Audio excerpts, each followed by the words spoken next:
मनाचे श्लोक. श्लोक क्रमांक 92.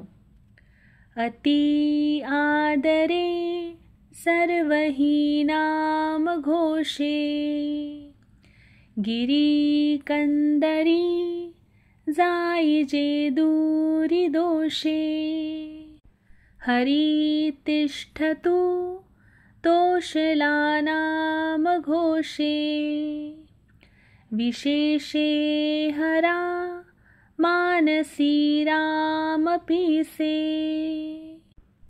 या श्लोकात समर्थ म्हणतात, अति आदरे सर्वही नाम घोषे, गिरी कंदरी जाईजे दूरी दोषे. याचा अर्थ, रामाचं नाम अत्यंत आदराने, श्रद्धेने, प्रेमाने जपावं, उच्चारावं.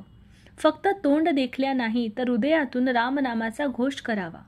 मनाची एकाग्रता साधण्यासाठी एखाद्या डोंगरातील गुहेसारखी शांत जागा गाठावी, म्हणजे प्रत्येकाच्या मनातली शांतता गाठावी.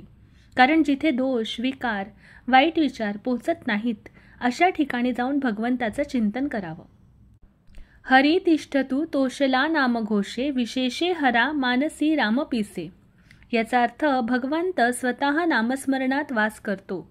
भगवंताला आपल्याकडून मिळणारी सर्वात प्रिय गोष्ट म्हणजे त्याचं नाव प्रेमाने घेणे. त्यामुळे तो त्यामध्ये प्रसन्न होतो. खास करून ज्यांच्या मनात श्रीराम वास करतो त्यांचं मन अत्यंत पवित्र, शांत आणि संतुलित असतं. रामाच्या मनाशी ज्याचं मन जुळलेलं आहे तोच खरा भक्त. रामनाम म्हणजे ईश्वराचे दर्शन आहे आणि त्यातच भगवंताचे संपूर्ण समाधान आहे. धन्यवाद.